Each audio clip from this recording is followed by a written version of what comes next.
Hey guys, this is Debbie Potts, the host of the Low Carb Athlete podcast and the creator of the Holistic Method. And I coach driven, ambitious, high performing individuals how to improve fat loss, performance, and longevity. And today I wanted to share some slides. So this is on my YouTube channel. If you're listening to the podcast version on audio, you may want to see what I am talking about. So looking at the holistic method is 8 elements that I created 10 years ago to improve the whole you from the inside out, to really improve performance in life and sports. So my avatar client is myself, high performer, competed. Maybe you're still training and racing at a high level or just pushing yourself overboard every day. And I did Ironmans back 2001. Finally had to quit trying in 2015 because of health issues from doing too much of everything. And then I also owned my own business during that time. At 10 years, I owned Fitness Forward Studio in Bellevue, Washington.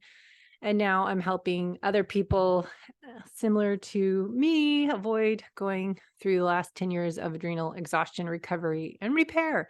So the holistic method, we're going to talk about how you can improve the aging process. So longevity markers, we keep hearing about VO2 Max, Peter Attia, Rhonda Patrick, Huberman. They're all talking about VO2 Max. And Peter Attia's new book talks all about how to improve your future self. So we want to look at why is that so important?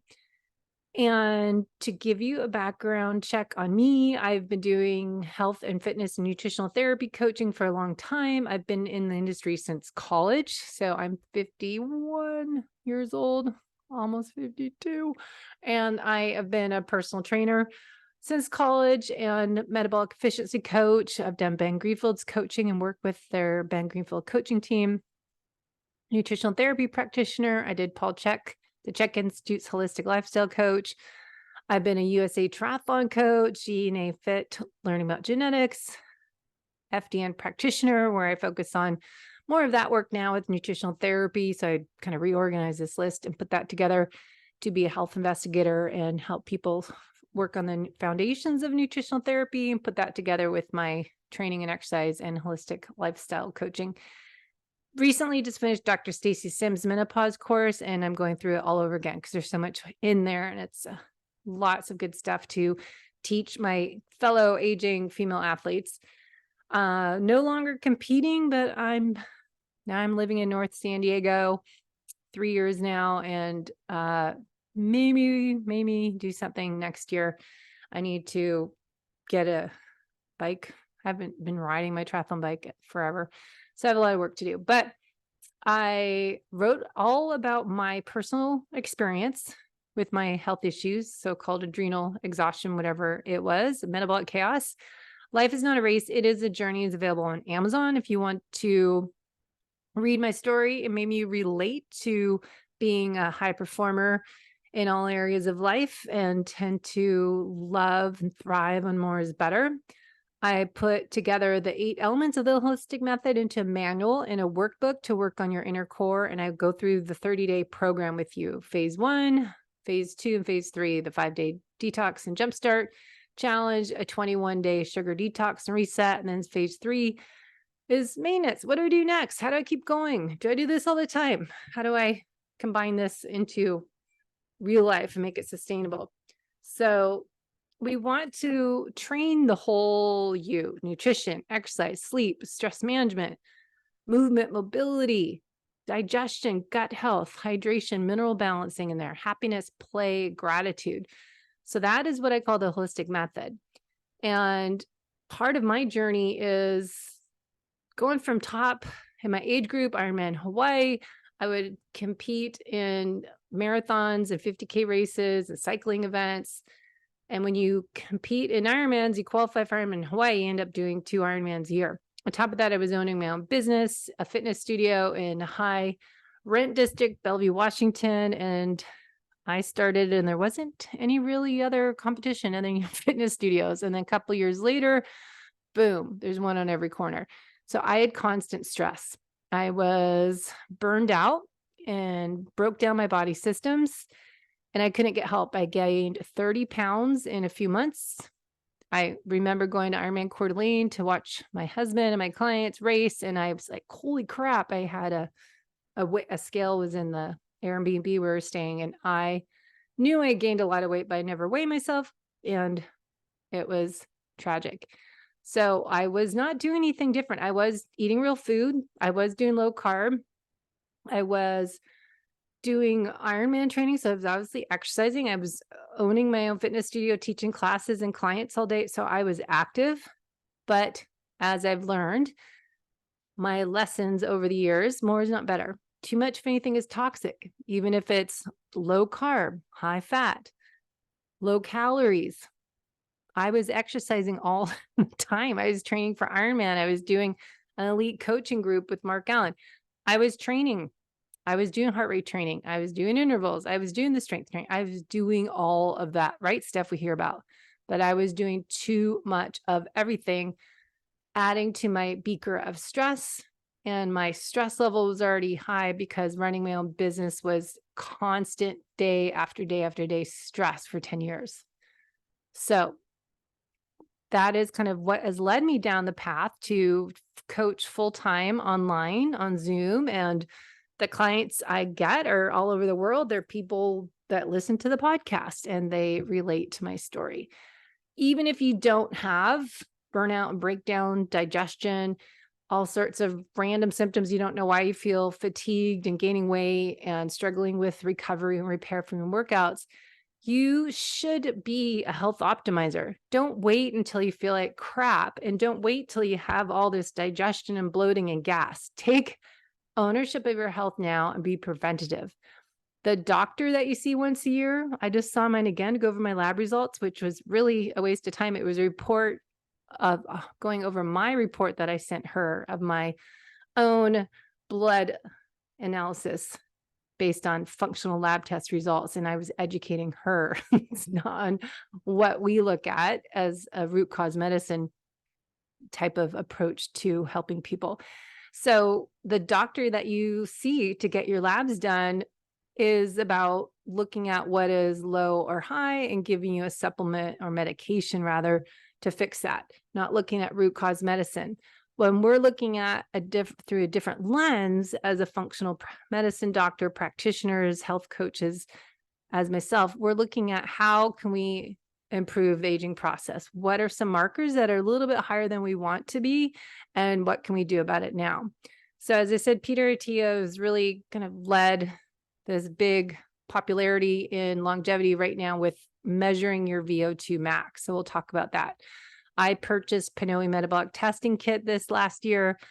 I used to do metabolic testing with New Leaf testing back in 2005 until how many years into it that I think 2012 that Lifetime Fitness bought New Leaf and we no longer could use it. So finally I found Pinoy this past few years and finally made the investment last year.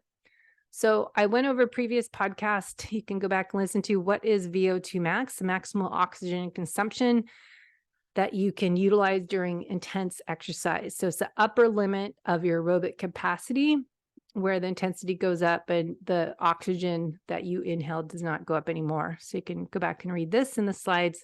So we want to look at what is VO2 max, the marker of your fitness level, but it can be influenced by genetics, age, sex, your training, and your overall health. So it's assessing your cardiovascular and aerobic fitness, but it's popular right now because it's also a marker of longevity. So you can measure your VO2 max. And what we do with Pinoy metabolic testing is really one of the gold standards, cardiopulmonary exercise testing with a face mask on. And we'll go over that today. You're inhaling your oxygen, exhaling carbon dioxide. The ratio of that two is their RAR or RQ value. We're also a heart rate strap-on. So you're measuring your heart rate variability.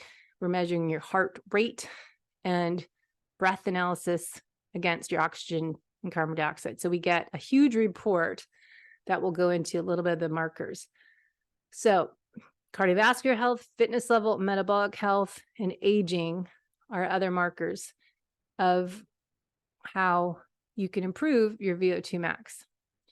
Now, we know what can improve it, but what can decrease it. So VO2 max, of course, we've talked about this in another episode, but aging, sedentary lifestyle, health conditions, inactivity. So those are all controllable. And I know you guys are all athletes probably listening and curious about fitness and health and longevity. So we know we're already able to improve our VO2 max more than the typical aging individual that is becoming more sedentary, and result, their metabolic health is becoming more of an issue with heart disease risk going up, obesity, lung disease, all those metabolic health risk factors. So PNOE testing is measuring volume of oxygen. So we have that mask on, measuring oxygen in, carbon dioxide out. We're measuring the breath. So individual breathing frequency per minute, we're analyzing that. So we're getting a lot of data. The resting metabolic rate, we're getting in a 10-minute test to see what's going on. How's your breathing? How's your circulation, cell maintenance? How many calories do you need to keep your body alive at rest?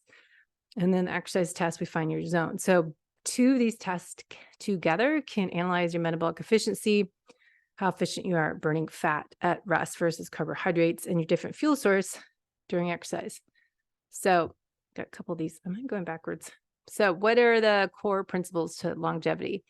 Well, with females, we know improving the hormones for females as we age. I put in this from my other presentation. Dr. Stacy Sims teaches us for female aging female athletes, prioritizing heavy weights, looking at less is more, and doing more key quality workouts, and stop doing the long, slow endurance. And she teaches in the course that we need more the neuromuscular fast contraction to get that stimulus, and we need the bone mineral density work to stimulus our bone turnover. That's why we need plyometrics. And so ideally, we're doing a combination of heavy weights, HIIT and sit training, and plyometrics to improve aging markers as insulin sensitivity. With our changes of hormones, females need to really do this. Now, if we're looking at Dr. Stacy Sims' recommendations for athletes, and maybe just people aging in general, we want to look at aerobic exercise. This is not from Stacy Sims, but just in general, you want to make sure, okay, let's look at where we can put in zone 2 training. Where do we put in some interval training based on your test results? We can identify where you're needing more work in zone 3, 4, or 5. And resistance training. Are you doing strength training? Are you doing a full body workout a couple times a week? Are you doing upper body, lower body split? Or are you doing a day or two of functional training that you're combining strength, plyometrics, and the HIIT, make it a circuit training? So you want to build muscle and then work on using fat lipid utilization. So we also talk about nutrient timing, and this is not so much about the VO2 max test, but just wanted to touch on this again, is we want to fuel what we're doing. Stacy Sims teaches us in the course. We want to recover and repair and adapt to the stress. Exercise is a stress, and we want to get stronger. So we want to maximize the body's ability to adapt to the stress of exercise. So to maximize what she calls our exercise-induced muscular adaptations and facilitate the repair process. That's where we want to work on nutrient timing, eating in and around our workout to create the benefits from that stress, from that workout session. So eating after the workout signals the body that, yes, we just had a stress, but now we're okay. We do have the ability to repair from what we just did from that stress, breaking down the body. Exercise is catabolic. And we want to get an anabolic rebuild repair state. So to adapt and get stronger, which is what hormetic stressors are. And the next time we're ready to do this again, we want to eat the right foods to get the right nutrients after workout. So hormesis, we've talked about, is acute stressor we get from the stressor that we adapt to the training stimulus. If you stay in a depleted state, in a catabolic breakdown state, we are telling our body we are stressed. We sense stress, and we're sending that signal to the hypothalamus that we are in a low energy state. And this is more for female athletes because we are more sensitive to this, and the kisspeptin hormone is another factor. So chronic stress, as our progesterone, estrogen levels are lower, more progesterone, I think for this one we're more sensitive or susceptible to stressors. So that's why we want to do HIIT training, but not do the large volume of training as we may have done before. And it used to work for us, but now it doesn't. So this kind of tie this into improving your VO2 max for an aging female athlete. I would look at quality key training sessions that is minimal effective dose. So doing a warm-up cool down and doing a HIIT or a sit workout or combo, and making sure we're eating enough food in and around that workout to bring our body into a repair, rebuild, anabolic state. So if we have too much chronic stress as a result of being in catabolic state, so every day during the week, for example, you do a morning workout and you don't eat for hours afterwards, like I was doing. I wasn't eating till 11 o'clock in the morning until recently because I was trying to do intermittent fasting 16 hours. Well, that does not work for females and it does not work for athletes. You cannot get the right nutrition to repair, rebuild, and gain strength if you are in a calorie depleted state, low energy availability state, and a catabolic state, causing disruption, dysfunction in your hormones as downregulation of the thyroid hormone. That is what I've been working on myself, that I stopped doing so much intermittent fasting and being so strict, not eating after 4 o'clock, and I wouldn't eat till 11 o'clock. It wasn't helping me. I was not losing weight. So all the information out there I keep talking about, just side note, am I getting on my soapbox, that we are listening to our body, more intuitive eating, feeding, and helping our recovery and repair from workouts. And we're also exercising intuitively as well. So really important notes there I just wanted to throw in. So for the female athlete, and I think this goes for most men, but we want to consume the right nutrients in and around the workout session, the protein and the carbohydrate for more anaerobic workouts. So strategic carb timing. I would add in healthy fats. Pre-workout, Stacy Sims does not talk about fats. So we want to look at protein to help repair and encourage muscle protein synthesis, and the carbohydrates are going to be used in the anaerobic sprint workout. So we must listen to my podcast episodes with Dr. Dan Plu's info from Endure IQ to get a different perspective. But women are different than men, and we may do better with a little more carbohydrates, natural carbs, not the crap, in and around that workout. So I would just experiment, because if your performance is lacking and your recovery is slow and you're just low energy and fatigue and you're not getting stronger and faster, well, stop, pause, reset, and experiment with these tips that Dr. Stacy Sims talks about for female athletes when you are in that transition period of life, midlife, with lower estrogen, and testosterone probably is lower, but progesterone, estrogen mainly, and DHEA. So we want to look at these notes she talks about. Remember, I said before that signaling the body that, yes, that was a stress. We have the ability to repair and adapt, become stronger when we do add the right fuel post-workout. And getting stronger from that workout is a hormetic stressor, and that's what getting fit is about. You're getting more fit in your recovery period. You're breaking your body down during the workout, but it's when you're recovering from the workout session is when your body's adapting to that stress and repairing and rebuilding, getting stronger, if you do it correctly. If not, you're probably always in a breakdown state. So you really want to pay attention to your fueling strategies in and around your workouts. So you don't want to stay in that depleted state. This is what I was talking about before, the previous slide. You're in a catabolic breakdown state. And if we don't adapt to that training, we signal the hypothalamus that we're low energy state. And this is summary of what I already said, but this is so huge, at least for me it was when I just was learning this, going, holy crap, I've been doing this last few years. Intermittent fasting, 16-8, backfires for most of us females. So that are working out. These are athletes. So we are fit and active athletes. Dr. Stacy Sims is, I think, right here, we can't do the typical 16-8 fasting. 12 hours is good. We're getting the benefits from exercise for the mitochondria and the cell autophagy with exercise, and eating in a 12-hour window, not eating in a 12-hour window. So it's your time restricted feeding in time that your body's healing is that other 12 hours of the day. So she talks about post-exercise nutrition. Protein-rich snack meal could support muscle recovery and growth for men too, but women need more of a add this in after your workout. 30 minutes versus men can go longer and still get the benefit having their protein drink. Now, don't make it a meal replacement. I don't think you should eat a big nutrient dense food meal right after workout because you're not able to digest it until you're back in parasympathetic. But having water, ice, and maybe some coconut cream mixed in with a whey protein, grass-fed whey protein with creatine, as I've said, Paleo Valley or Ben Greenfield's Keon Company has unsweetened whey protein.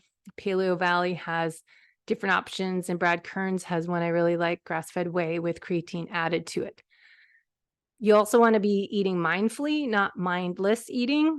And you want to properly hydrate, as I like LMNT, unsweetened. I'm kind of anti-stevia and everybody's using stevia. So I'm sensitive to it, but you may be fine. So you can enjoy all the element flavors.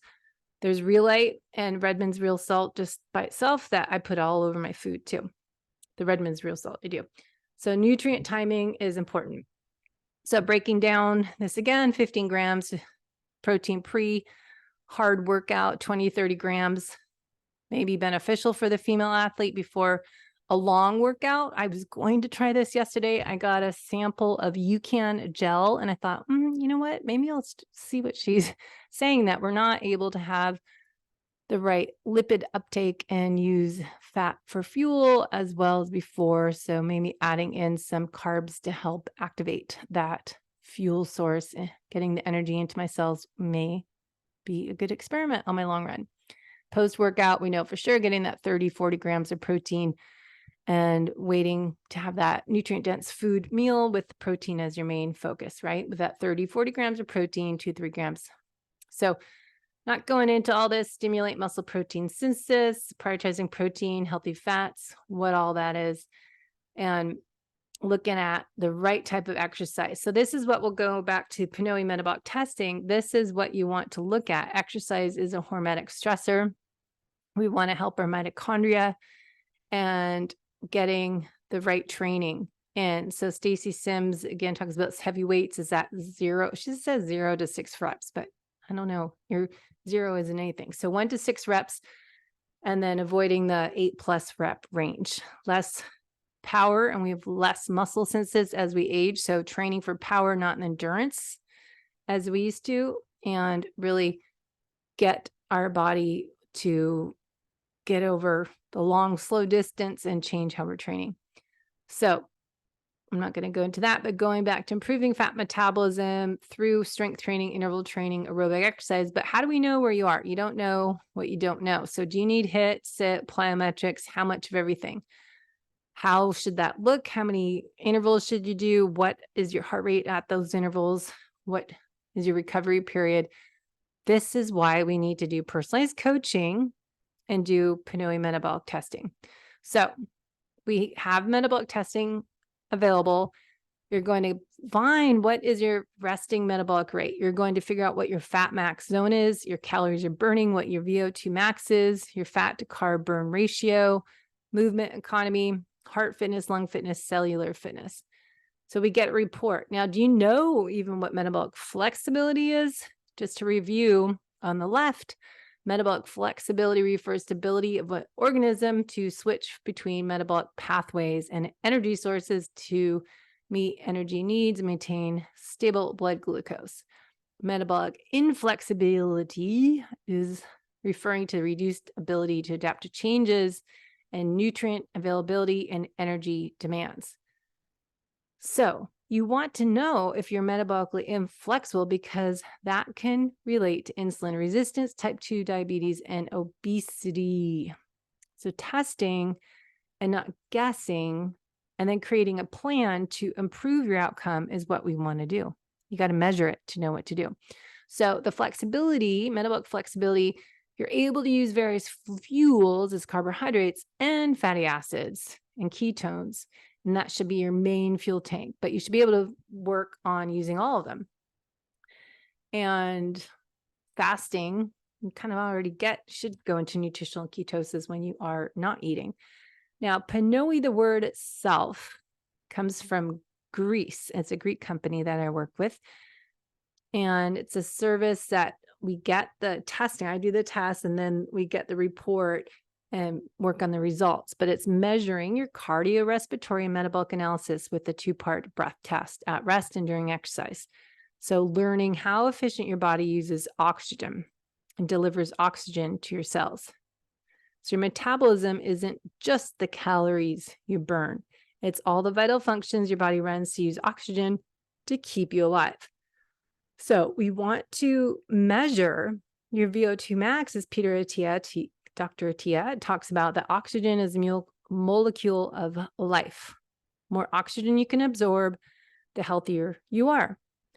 For oxygen to enter and utilized by your body, there's several processes that need to work together. Your lungs need to inhale it, your heart needs to pump it, and your bloodstream needs to transport it.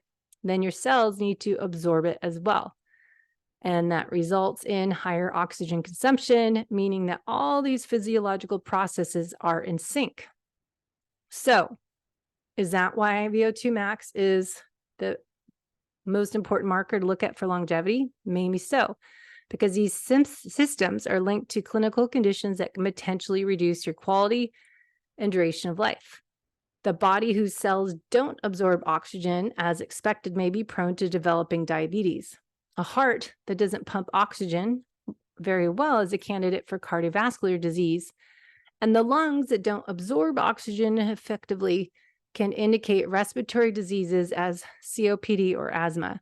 So with Pinoy, we analyze how effectively your oxygen flows through your heart, lung, and cells. And then we can identify which system or systems may be posing an issue to your health. So Dr. Attia should be promoting everyone doing a Pinoy metabolic test because it is affordable, and hopefully you can find someone where you live or come to North San Diego. Peter Attia, actually, I heard, used to swim in my pool in Solana Beach, and when he was a swimmer, and lived in Rancho Santa Fe, but now he's in Austin. But this is really important to learn. How do I improve my fat metabolism? How do I improve my performance in my sports? How do I improve my longevity? Test, not guess, people. You don't know if you're doing the right program. You're spending all this time and energy exercising, trying to eat right and do the right lifestyle habits. But what if it's not working for you? How do you know if you are doing the best solutions, the best options for you? Because everyone is different. This is an N=1 experiment. So we need to test and look at your blood chemistry markers, figure out what's going on. So Pinoy, we can figure out your metabolism. If it's too slow, maybe you need to do more strength training. Maybe we need to work on nutrient timing. Maybe we need to do more interval training. So the personalized coaching will help us work on your macros and adjust. And then if I used a glucose monitor and look at what you're doing throughout the day using NutriSensor levels, it gives us more information. So looking at your macros, are you hitting your protein goals? Are we working on eating nutrient-dense foods for your meals? Getting that 30-50 grams of protein. Are you eating the right times of the day so you have 3 hours before bed and upon awakening to consume calories? So we're getting that 12 hours of not eating. So longevity is a marker. VO2 max is a marker for longevity, but it's being encouraged for you to test it, but you need to find someone that can do it and make it affordable. So if it's, $300 test and assessment, say, is $500, $600 to do all of it together and create a plan, and then meet monthly with someone to keep on track, I think that's well worth your longevity. So performance gains from doing a Pinoy metabolic test. Again, we're measuring how well your heart, lungs, and blood circulation and cells work together. your efficient and effective oxygen flow, and make sure we create an exercise program and even a breathing program for you to improve your respiratory system by identifying what areas are limiting your oxygen flow. Maybe you need some thoracic spine mobility work. Maybe you're hyperventilating. And so we want to identify where your areas of opportunity are. So really important to look at all that. So we can tell from a Pnoe test your biological age, your VO2 max, based on your other markers against your metabolic rate, fat burn, heart fitness, lung fitness, recovery, but we're also looking against your own age group, gender. So markers that we get in the report, resting metabolism tests are on the left. The right, the list of markers on the report are active metabolic tests on the right side. So the key points, as I said, are measuring how well your heart, lungs, and cells, blood circulation, metabolism work individually, but in unison. So we do a breath analysis, measuring the gases, oxygen and carbon dioxide, and getting even more information. So it's so nice that Pnoe is portable, and we're doing this at rest and active. So the resting metabolism will tell us about your fat to carbs being burned at rest. And we can figure out maybe how many calories you need at rest. And then when you're exercising, take the information from the exercise test, we can figure out all of that.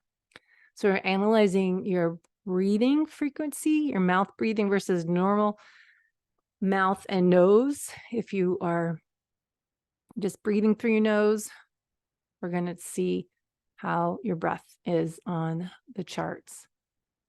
So breath per seconds and how many breaths per minute. We can find your biological age and your training zones. We can find out your areas of opportunity, the fat burning efficiency score, for example, metabolic rate score, and then high intensity performance score. So then we can know, okay, we are not doing enough of blah, blah, blah. We need to do more of this. And let's look at your weekly schedule. Let's figure out what we can do. Cardiovascular fitness, that's where we'll see what is your VO2 peak, right? What is the amount of oxygen your body can absorb? What is the oxygen per heartbeat? The amount of oxygen your body delivers in every heartbeat. So we can find a high VO2 peak combined with a constant increase in your, what we say, O2 pulse, that heartbeat, oxygen heartbeat. Find out what happens at higher intensities. So we want to see how you are using fat and carbs for fuel and so much more. Your aerobic health score. What is your VO2 peak? The amount of oxygen the body can absorb. That would be your aerobic health score. We're looking at what you can improve. Optimal cardiovascular results. All right, we scored a higher VO2 peak. Is that what you want, or did you score low? Do we need to work on right type of training to improve that? So we want to find your zones, your respiratory exchange ratio, the volume of carbon dioxide to oxygen, what is fat to carbs for fuel, and then we'll figure out the 5 training zones and what are the benefits of each zone and where you scored lower in that you probably need more time in these zones. So we've got the different 5 zones I've talked about in previous episodes, and then there's benefits from each zone. So you can go back and watch these slides. Zone 1 is more recovery. Zone 2 is that long, slow distance where you're improving mitochondria function, your endurance. Then zone 3 is going to help pulmonary muscles improve cardiovascular function. This is a great place to stimulate your heart and lungs without being exhausted or overly strenuous. It's a good place to start for people that need a little bit more intervals, but not as stressful as 4 and 5 if they're just starting. So zone 4 helps improve VO2 max and your ability to sustain high intensity exercise for prolonged durations, improving lactate shuttling. Lactate is a byproduct of anaerobic metabolism. It's also a fuel. So lactate is a fuel. It's not a negative thing as what we thought is lactic acid. You don't want that. It's a fuel. And zone 5 is where we can improve our VO2 max again, but Not everyone can get this high of heart rate. So we want to figure out what is the best training plan based on your test results and where you are right now. So we're not just doing what you hear on somebody's podcast. So we figure out your training zones, figure out how much interval training, where is appropriate for you right now, what is it recovery time, what's your work to rest ratio, and figure that out in your ideal workout program. But also we want to look at stressors. Chronic stress will impair everything, impact your longevity, impact glucose, insulin resistance, growth and thyroid hormones, immune system. So there's a lot to look at when we have chronic stress. And as high performers, if you're similar to myself, we always have to push pause, reboot, and reset. Because if we have chronically high cortisol, eventually you can only sustain that high pace of life for so long. So you want to take care of the whole you. A lot of hormones get lower, insulin resistance gets worse, thyroid gets lower, reverse T3, there's a lot going on. Digestion system's turned off, cardiovascular system, we're in that fight or flight all the time, the immune system's depressed. Hormones, as I said, the pituitary, hypothalamus, pituitary, adrenal gland is the HPA axis. And we just have this metabolic chaos, we say, and this is what happened to me, and I shared in my book, Life is Not a Race. So we want to look at the holistic method type of coaching and health investigation coaching. So looking at metabolic testing as PNOE, blood chemistry panel, a GI test, a urine test, Dutch for your hormones, organic acids test, whatever we think is needed to avoid this metabolic chaos, imbalance in all the body systems. Domino effect, guys. So don't think you're invincible. Just because you're working out all the time does not mean that you are healthy inside. You probably have more problems than someone just exercising a few times a week. So stop doing the same thing. But if you want to get started, quit talking and begin doing, and really look at what you can do differently. If it's where to start, is it sleep routine? Is it moving after you eat? Picking small little choices to get started.